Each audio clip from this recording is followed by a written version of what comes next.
Bonsoir à tous et bienvenue sur cette nouvelle analyse technique des principales crypto-monnaies faite pour le compte de la page Facebook cryptagora.lu.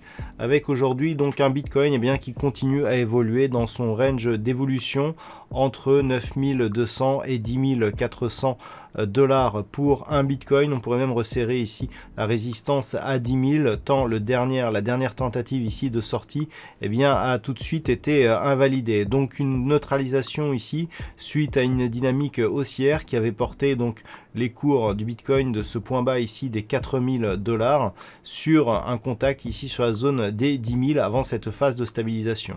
Ce que nous pouvons remarquer, c'est que même si ici le support oblique a été cassé, que ce support a été validé ici en tant que résistance, c'est que nous avons une neutralisation qui s'effectue ici entre la zone de point haut donc des 10 400 $ et le premier retracement de Fibonacci ici à 8 888 $ qui représente le retracement à 23,6%.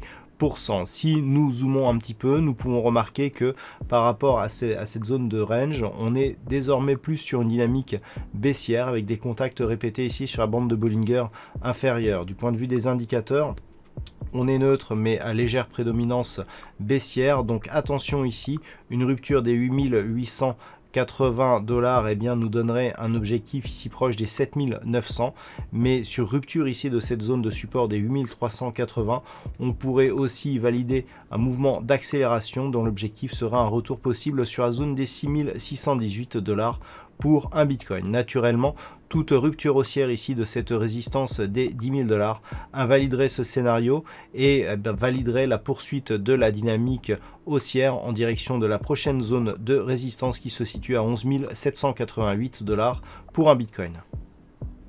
Sur l'Ethereum, nous avons une configuration sensiblement identique avec ici une dynamique haussière qui a été cassée mais qui donne lieu à une évolution totalement neutralisée. Alors on avait une phase de consolidation dans un premier temps et puis la rupture ici de cette zone des 215 $ nous a permis de remonter d'un étage avec donc cette évolution qui se fait depuis la fin du mois de mai entre cette zone des 215 et ici la résistance des 250 $ pour un Ethereum. Alors nous avions un objectif ici à 258,40.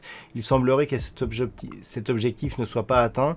Il était lié à une extension de Fibonacci calculée ici sur la précédente phase de consolidation. Toutefois, ce que nous pouvons constater, c'est que cette zone ici des 226,80, elle agit bien comme support ici sur l'évolution actuelle, ce qui, même si on ne valide pas ici l'objectif lié à l'extension de Fibonacci, valide cette zone de résistance comme nouveau support et donc comme potentiellement une poursuite de dynamique qui devrait aboutir ici à une rupture haussière des 250 $ pour un Ethereum.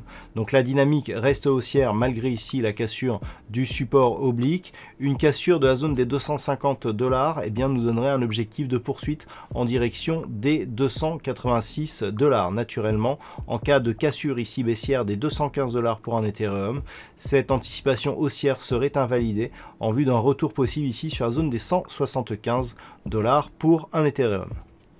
Voilà donc ce que l'on peut dire sur ces principales crypto-monnaies. Passez une bonne semaine, on se retrouve dès la semaine prochaine pour un prochain point crypto-monnaie, toujours sur la page Facebook cryptagora.lu.